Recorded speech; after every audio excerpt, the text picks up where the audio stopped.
Hello student, कैसे हैं आप। ये है एमपी बोर्ड सीरीज़ का 9th video, chapter number 9 application of trigonometry.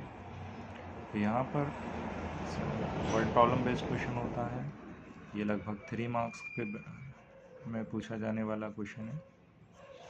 इसमें आपको सबसे पहले एक डायग्राम कंस्ट्रक्ट करना पड़ेगा सॉल्व करने के लिए। जैसा कि एक टावर बोला है तो टावर के लिए हम एक लाइन बना लेंगे। इसे stand on vertically ground from the point on the ground, from the point on the ground. तो ये ग्राउंड हो गया, ये आपकी ग्राउंड लाइन होती है।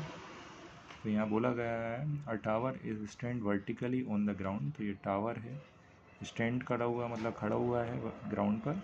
From a point on the ground, तो ग्राउंड पर किसी पॉइंट से, which is 15 metre away from the foot of the tower. तो ये टावर है, टावर के फुट से, ये टावर का फुट है, इससे ग्राउंड पे कोई पॉइंट है जो 15 मीटर दूर है। तो 15 metre away from the ground.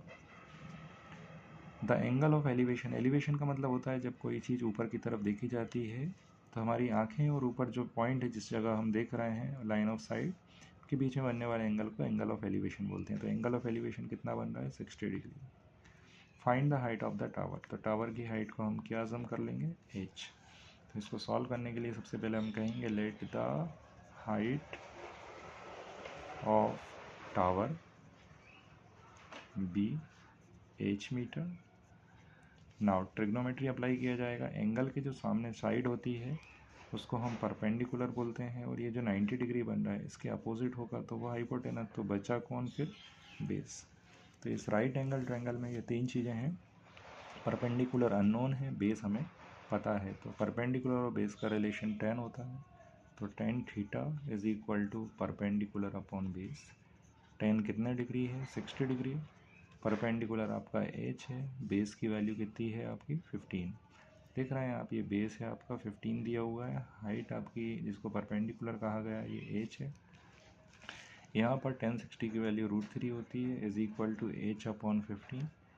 √3 के अपॉन में कुछ नहीं है तो हम 1 मान लेंगे। क्रॉस मल्टीप्लाई होगा, h 1 सा h, और 15 का √3 से मल्टीप्लाई करेंगे तो 15√3 मीटर। तो इस तरह से हम, बहुत ही इजी क्वेश्चन है जिसमें सिर्फ एक ट्रिग्नोमेट्रिक एंगल को लगा के आप 3 मार्क्स को अटेंड कर सकते हैं। ओवरऑल 3 स्टेप्स हैं जिनमें आप 3 नंबर आसानी से निकाल सकते हैं। यहाँ बस सिर्फ एक ही चीज़ इंपॉर्टेंट है जिसमें हमें डायग्राम मेकिंग है। डायग्राम बन जाता है तो क्वेश्चन और ईजी हो जाएगा। इसे स्टॉप करके आप स्क्रीनशॉट ले लेते हैं। इसी वैरायटी का एक क्वेश्चन और जो 2024 में पूछा गया है उसके बारे में डिस्कशन करते हैं। Please take the screenshot and अगर कोई डाउट होता है तो आप कमेंट बॉक्स में कमेंट कीजिएगा।